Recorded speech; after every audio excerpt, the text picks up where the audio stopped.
अस्सलाम वालेकुम जी, welcome to our YouTube channel PD talkies. आपका दोस्त उमैद आपके साथ। ठीक है दोस्तों, फखर जमान की रेफरी के साथ जो 48 घंटे के अंदर जो मुलाकात थी, आपको बताता चलूं कि वो मुलाकात जो है आज हो चुकी है।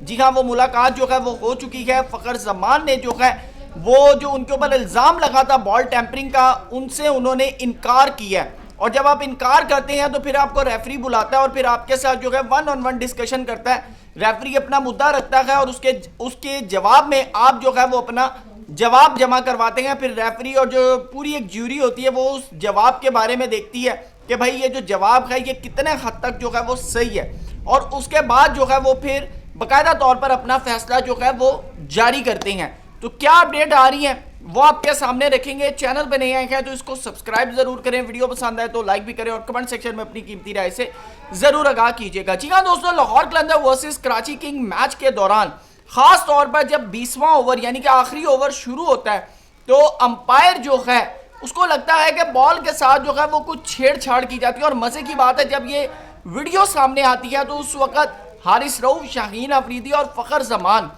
तीनों जो है बॉल के साथ होते हैं। और एंड दी एंड जो वीडियो सामने आई है उसके अंदर फखर जमान जब बॉल पकड़ते हैं तो वो बॉल को ऐसे करके प्रेस करते हैं, ऐसे करके प्रेस करते हैं तो साथ ही अंपायर जो होता है वो बॉल मांग लेता है। अब इसके ऊपर डिफरेंट सिनेरियो सामने आ रहे हैं। बहुत से लोग कह रहे हैं कि 2 से 3 सेकंड में बॉल के साथ ऐसा क्या कर दिया फखर जमान ने जो उनके ऊपर जो है बॉल टेम्परिंग का इल्जाम लग रहा है, बॉल टेम्परिंग का इल्जाम लग रहा है। और सबसे अहम चीज है, फखर जमान ने जिस तरह बॉल को पकड़ा है ना, ये पकड़ना जो है बड़ा यानी कि ना मशकूक अंदाज से जो है उन्होंने बॉल को पकड़ा है। और आपको बताऊं, इससे पहले ILT T20 के अंदर भी फखर जमान ने इसी तरह जो था वो बॉल को पकड़ा था। लेकिन जो इससे पहले 18वां ओवर जो था और 19वां ओवर, उसके अंदर भी अंपायर का मानना है कि बॉल के साथ जो है वो छेड़छाड़ की गई है।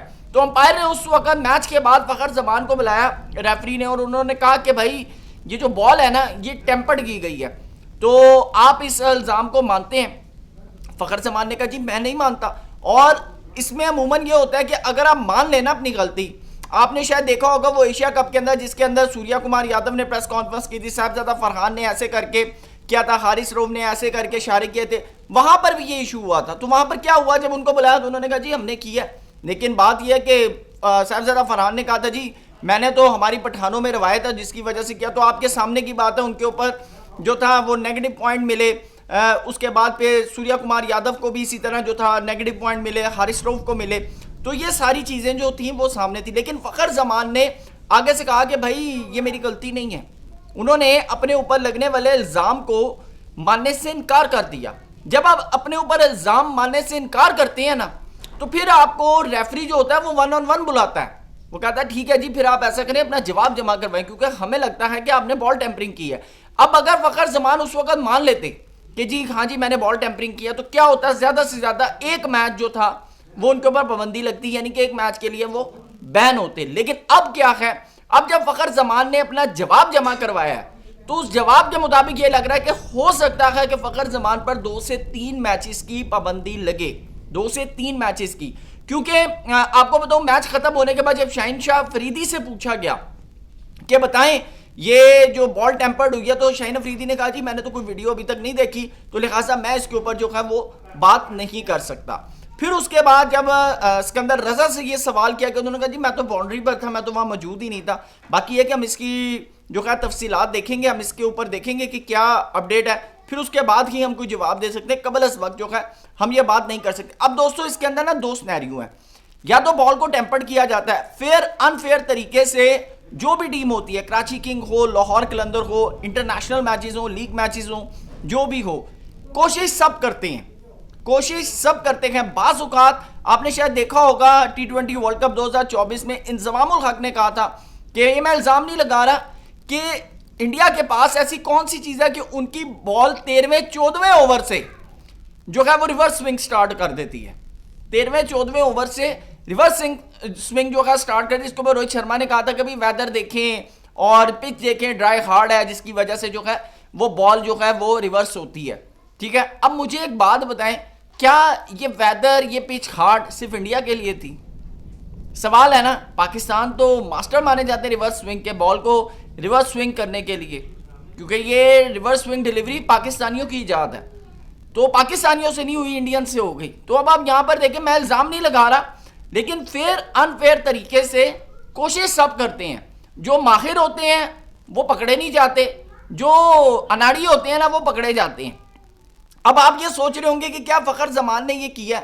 मैं दोस्तों आपको क्लियर बताऊं, जो फुटेज है, जो वीडियो है, उसके अंदर सिर्फ बॉल प्रेस करने से जो है वो कंफर्म नहीं होता कि जी फखर जमान ने जो है बॉल के साथ कोई छेड़छाड़ की है। मैं आई एम वेरी ऑनेस्ट, मैं आपको बड़ा क्लियर बताऊं। लेकिन बात ऐसी है कि अगर आप ये चीज ध्यान में रखें कि बॉल के साथ छेड़छाड़ हुई है, अब फखर जमान ने क्या कहा, उन्होंने कहा है कि जी आप मुझे बताएं कहीं पर आपको सिलाई उधड़ी हुई नजर आई हो, कहीं पर आपको बॉल फाड़ने की कोशिश नजर आई हो, कहीं पर नाखून लगा हुआ नजर आया हो।